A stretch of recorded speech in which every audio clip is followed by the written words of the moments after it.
Assalamualaikum warahmatullahi wabarakatuh. Terima kasih kepada seluruh rekan-rekan mahasiswa, baik itu dari PGSD Universitas Muhammadiyah Purworejo, maupun rekan-rekan mahasiswa PGSD STKIP Muhammadiyah Manokwari yang telah menyempatkan waktunya untuk menyaksikan video pembelajaran mata kuliah Bimbingan Konseling Sekolah Dasar pada minggu ke-7 ini. Pada minggu ke-7 ini kita akan belajar bersama terkait dengan bidang-bidang pelayanan bimbingan dan konseling di sekolah dasar. Adapun materinya terdapat 6 pokok pembahasan yang akan kita uraikan secara terstruktur nantinya. Untuk yang pertama, pokok pembahasannya yaitu terkait dengan bidang pengembangan pribadi. Dalam situasi tertentu, seringkali anak peserta didik itu dihadapkan pada kesulitan atau masalah yang bersumber pada dirinya sendiri.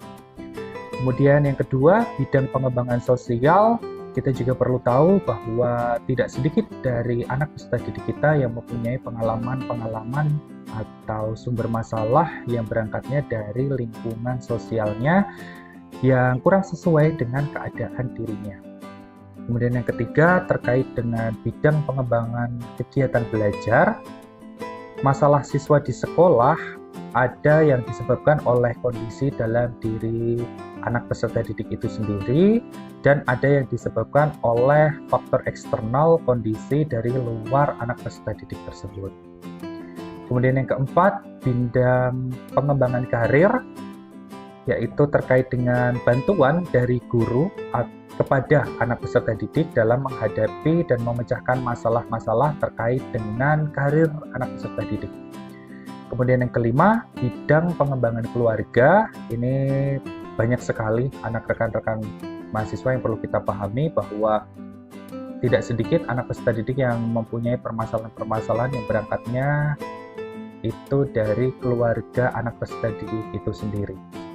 Kemudian yang terakhir, bidang pengembangan beragama, ini terkait dengan aspek pengembangan kehidupan yang memerlukan layanan bimbingan konseling, itu terkait dengan upacara ritual keagamaan, sarana ibadah keagamaan, situs, dan peninggalan keagamaan. Baik rekan-rekan mahasiswa, tadi sudah kita bahas terkait dengan 6 pokok pembahasan yang akan kita uraikan satu persatu. Untuk pembahasan bidang pertama dan yang kedua ini saya gabung, yaitu bidang pengembangan pribadi dan sosial. Perlu kita pahami bersama bahwa menurut teori Howard Gardner, di dalam otak manusia itu terdapat 7 tingkatan kecerdasan, yang 2 diantaranya yaitu kecerdasan interpersonal dan kecerdasan intrapersonal. Sehingga bidang pengembangan pribadi dan sosial itu masalah utamanya terletak pada kecerdasan interpersonal, yaitu bagaimana anak peserta didik itu memahami lingkungannya, dan kecerdasan intrapersonal, bagaimana anak peserta didik itu memahami dirinya sendiri. Sehingga tujuan dari bidang pengembangan pribadi dan sosial yaitu mewujudkan anak peserta didik yang mampu bersosialisasi dan menyesuaikan diri dengan lingkungannya secara baik. Kemudian bentuk layanan yang dapat kita berikan sebagai calon guru maupun guru itu ada 3. Yang pertama yaitu mengumpulkan informasi terkait dengan fisik, motorik, bicara, emosi, bermain, kreativitas, pengertian, moral, dan perkembangan kepribadian. Kemudian layanan yang kedua ini terkait dengan pengumpulan data anak peserta didik, itu mencangkup identitas, riwayat pendidikan, prestasi, bakat, minat, dan yang lain-lain. Kemudian yang terakhir yaitu orientasi, jadi itu mencangkup suasana belajar anak peserta didik, lembaga, dan objek pengembangan pribadi seperti lembaga pengembangan bakat, tempat kreasi, dan lain sebagainya. Kemudian selanjutnya yaitu bidang yang ketiga dan keempat itu terkait dengan bidang pengembangan kegiatan belajar dan karir. Seringkali motivasi belajar anak tidak optimal karena tidak tahu bagaimana cara belajar dan mengapa harus belajar. Seringkali kesalahpahaman anak peserta didik itu karena tujuan mereka sekolah itu adalah mendapatkan ilmu, dan biasanya memang masih banyak guru yang orientasikan anak peserta didik itu pada saat sekolah adalah mendapatkan ilmu.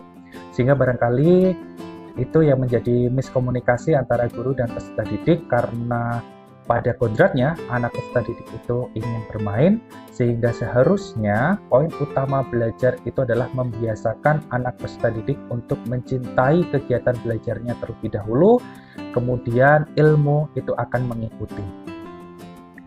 Sehingga tujuan dari bidang pengembangan kegiatan belajar dan karir ini agar siswa atau anak peserta didik mampu menghadapi dan memecahkan masalah-masalah belajar dalam konteks kemandirian. Sehingga bentuk layanan yang dapat kita berikan sebagai calon guru maupun guru itu ada 3. Yang pertama adalah educational information, yaitu menyadarkan kembali secara berkala tentang cara belajar yang tepat selama mengikuti pembelajaran di sekolah maupun di rumah masing-masing anak peserta didik. Kemudian yang kedua, bentuk layanan yang dapat kita berikan itu terkait dengan vocational information, yaitu menyadarkan kembali secara berkala tentang minat, bakat anak peserta didik. Karena tidak semua anak peserta didik mempunyai minat yang sama pada satu mata pelajaran tertentu. Kemudian yang ketiga, ini terkait dengan career information. Jadi usaha-usaha yang dapat diberikan kita sebagai calon pendidik maupun guru untuk membantu siswa merencanakan masa depannya selama masih di bangku sekolah. Strategi yang dapat diterapkan berupa menggambar pohon karir. Kemudian selanjutnya, bidang yang kelima dan keenam ini terkait dengan bidang pengembangan keluarga dan keagamaan. Seringkali motivasi belajar anak tidak optimal karena peran keluarga dan agama tidak diterima dengan baik. Sehingga bidang pengembangan keluarga dan keagamaan ini bertujuan agar peserta didik memiliki pemahaman yang baik dan benar tentang ajaran agamanya. Bentuk layanan yang dapat kita berikan itu ada 3. Yang pertama yaitu terkait dengan lingkungan dan pergaulan, menyadarkan kembali secara berkala bahwa siapa kita hari ini merupakan wujud representasi dari etika lingkungan kita di masa lalu. Kemudian yang kedua, orientasi suasana keluarga, yaitu menyadarkan kembali secara berkala pada orang tua bahwa kegiatan belajar tidak hanya dilakukan di sekolah, namun dapat diimplementasikan fun learning dengan orang tua di rumah. Sehingga barangkali kita sebagai calon guru maupun guru nanti itu menyadarkan kepada orang tua pentingnya fun learning di rumah mereka masing-masing. Kemudian yang ketiga, bentuk layanan keagamaan itu dapat dilakukan dengan menyadarkan kembali secara berkala pada anak peserta didik bahwa siapa yang menuntut ilmu di jalan Allah, maka Allah akan mudahkan jalan menuju surga. Mungkin itu yang dapat saya uraikan pada video pembelajaran minggu ke-7 ini. Adapun kurang lebihnya saya mohon maaf yang sebesar-besarnya. Saya akhiri, bila taufiq wal hidayah. Assalamualaikum warahmatullahi wabarakatuh.